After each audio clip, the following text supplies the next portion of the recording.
Halloween used to be one of my favorite holidays. Now I kinda just enjoy it when I have a decent party to go to. In 2018, when I was a senior in college, my friend Tracy's sorority was going to be throwing a big Halloween party at the sorority house. She said I could bring one friend since they didn't want too many outsiders at the party, so I invited my best friend Cody. We're very last minute people when it comes to Halloween costumes. The party was that night and we didn't have anything. Cody was working late, so he'd have to meet me right before the party, so he asked me to get a costume for him and he'd just Venmo me the money. I ran to the nearby Spirit Halloween store that opened up like 5 minutes from my house. I was just shotgunning it. I picked a Where's Waldo costume for myself and a Superman costume for Cody, both two of the cheaper costumes they had. Everything was normal until I got to the cashier. I was on the phone with Cody telling him about the costume I got him and giving him details about the party. I told him which sorority it was, that Tracy got us the invite, gave him the address, and then he convinced me to pick him up instead of us just meeting, stuff like that. All of this was said as the cashier was watching me. He was some guy who was decently older than me, but because of his receding hairline, I couldn't put a gauge on it as to whether he was in his 30s or low 40s. He wore glasses though, and had a skinny-ish build and an awkward presence. As he rang up the two costumes, he had a comment something along the lines of, "Sounds like you have a fun party tonight, huh?" I chuckled and said yeah. Then he started asking more details, like if it's open invite, and had a comment about there being lots of girls. I said it's closed invite and that I barely got an invite. He said it's all good. Then he shook my hand and introduced himself as Mike, so I did the same and told him my name was Sean, and then I left. It was weird. Fast forward to later that night. I picked up Cody and we arrived to the party around 10 p.m. It sounded loud inside, and there were multiple groups of people entering the house before us. At the door, a girl asked us who we knew there, and I told her Tracy. She let us in, and we were in this huge living room area. Music blasting, all the lights dimmed low, Halloween decorations everywhere, and to top it off, people with red cups full of booze crowding the place. We saw Tracy and hung around her for a while. We played beer pong and other drinking games. It was a very legit party. But then, at some point, there was a commotion by the front door area. Cody, Tracy, and I and a few others walked over, and the girl at the door started calling out, "Where's Tracy?" She came forward, and the girl asked, "Who is Sean?" I said, "I am." Then she asked me who that creepy guy we invited was. I was confused and said, "Who?" She described some older-looking man in a cowboy costume with a fake mustache. He apparently inappropriately touched one of the girls trying to get her into a separate room and she screamed for help. Then he took off with something in his pocket. None of the guys chased after him or anything. Immediately, I thought of the cashier from Spirit Halloween.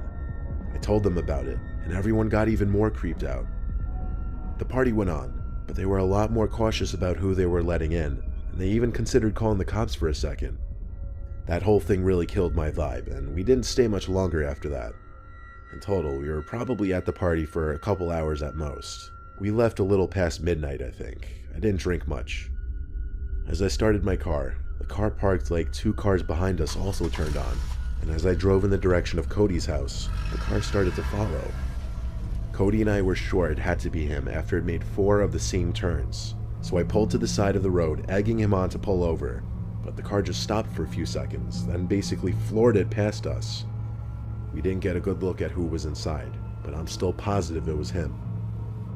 After dropping off Cody down the block from his house just being cautious, I was staying very aware of my surroundings, and because of that, I noticed a car in the near distance with its lights off tailing me. It looked like the same car. I got to a main road, once again pulled over and waited. The car once again waited, and then a few seconds later turned on its lights and floored it in the far left lane passing me. I was obviously shook, and drove home as fast as I could while I was sure I wasn't being followed. I called that Spirit Halloween location the next day and reported the cashier. They thanked me for the information, but I never went back there, so I wouldn't know if he was fired or anything. Looking back, I wonder if I could have and should have pressed charges. Regardless, I have no idea what he could have possibly wanted from me, but either way, I'm happy he didn't find out where I live. Halloween of 2019 was the most terrifying night of my life. I live in Australia, and because we don't celebrate Halloween as enthusiastically, we don't get as many trick-or-treaters, around 5 or 6 people at most. I am personally a huge fan of Halloween though, to the dismay of my parents who would prefer not to acknowledge it. Obviously that leaves me in charge of putting up decorations and handing out candy. This particular year, Halloween fell on a school night and a storm began just after 6 o'clock, which unfortunately meant my efforts preparing the decorations had pretty much gone to waste. Ignoring my better judgment, I still waited for trick-or-treaters in the living room and watched The Conjuring to pass the time. Around an hour and a half later, I got a message from my friend M on our group chat, asking if anyone would like to mess around and go trick-or-treating. At first I was confused, we hadn't gone trick-or-treating in over 5 years, but I decided it would make the night more enjoyable as nobody was knocking on the door anyway. My other friends, who I'll call S, C, and H, all agreed and asked M where we should meet up. M quickly replied he couldn't make it, which was strange because he was the one who offered to go trick-or-treating, but he suggested a house which has lots of candy. Me, S, C, and H all arrived at the house within half an hour. A large table with a pumpkin bowl filled with lollipops stood at the front porch, and after checking the windows to make sure we weren't being watched, we emptied the bowl between us, only leaving a few to avoid suspicion. As we turned around to leave, we were greeted by 2 men dressed as clowns approaching us up the driveway. They had huge painted smiles and tilted heads. I could tell we were all creeped out, and one of my friends screamed as they started bolting towards us, one squeaking its rubber nose as they chased. After running for what felt like an eternity, we finally lost them. We decided to go to M's house so we could discuss what just happened in a safe area. However, when M answered the door, he burst into laughter. "What the hell are you guys doing?" he said, confused. "You told us to go trick-or-treating. Can you just let us inside?" S replied. After sitting down on M's couch, we all soon realized M had lost his phone earlier that day, and a stranger had suggested the idea of going to that house, presumably some sort of trap from the clowns. After another half hour, I cautiously made it home by 9:30, finished my movie, and went outside to collect the candy bowl I set up. I was shocked to see the bowl was completely empty. However, my stomach turned when I saw a clown nose was now laying inside of it. I told my parents everything that happened, and showed them the clown nose that had been left at our house. They assured me it was just some Halloween prank. I woke up around 1 a.m. to noises coming from my bedroom window, like rocks hitting the glass. Although I was scared half to death, my curiosity got the better of me. I eventually opened the blinds. My Halloween decorations were destroyed and littered the ground below. I stared motionless in complete shock, until a lollipop was thrown at the window, breaking my trance. I looked up and saw them, the 2 clowns perched upon the neighbor's roof, looking down at me. I screamed and ran away towards my parents' room. I'll skip the details that followed, but the police were called and the clowns were not found. The officers informed us they would check out the house my friends and I trick-or-treated at, and they left in about half an hour. The following morning, we were told the house was abandoned, and M's phone was discovered inside. That day at school, I learned M, S, C, and H all had creepy experiences during the night as well. I'm not sure if the clowns followed us home or they somehow tracked us through M's phone. All I know is that Halloween is only a few weeks away, and I am completely terrified they'll return. It was a stormy Halloween night. I was with my 3 friends John, Mary, and Keenan. Since we didn't have any real plans and were kind of just hanging around, I decided to grab the Ouija board from my closet. All my friends were down to try it. I wanted to be funny but also set the mood, so I got 3 candles, lit them, and turned off all the lights. The 4 of us sat at the table with our hands on the planchette. We started off by saying, "Is anyone there?" Of course, the planchette started to move, and we all started to laugh. It went from Y to E to S, spelling yes.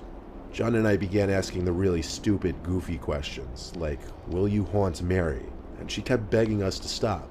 But as the planchette moved to once again spell out the word yes, we all erupted into laughter. To be honest, I didn't even contribute to moving the piece around the board. I just assumed John and Keenan were messing around for the most part.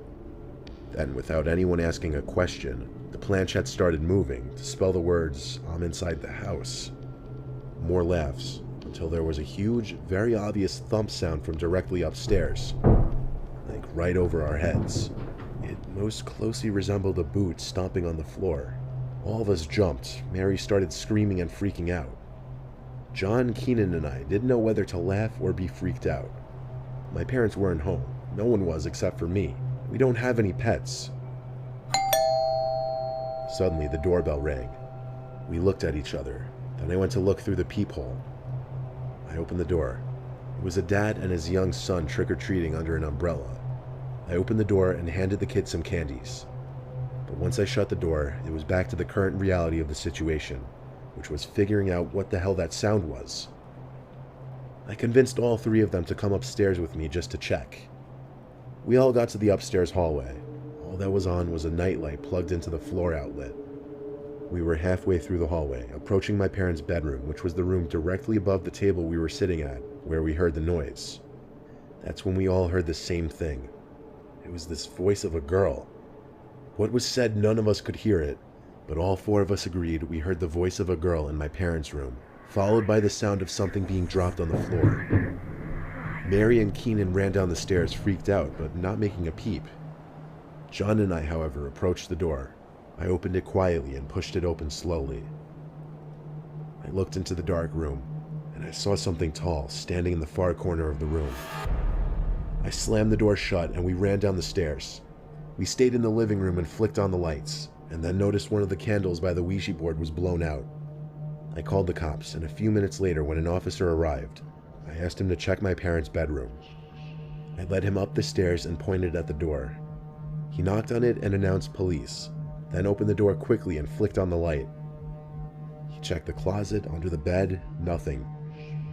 That's when we followed and entered the room as well, and I can confirm no one was in there. While we were at it, we checked every single bedroom and bathroom up there. There was not a single possible place anybody could be hiding. After the police officer left, we threw the Ouija board in the neighbor's garbage, and we all sat under the awning in my backyard listening to the storm in silence until my parents returned. After telling the story to my parents together, eventually my friends left. My parents seemed to believe us, but what could they really do? I didn't sleep too well that night, and obviously I have no plans of using a Ouija board ever again.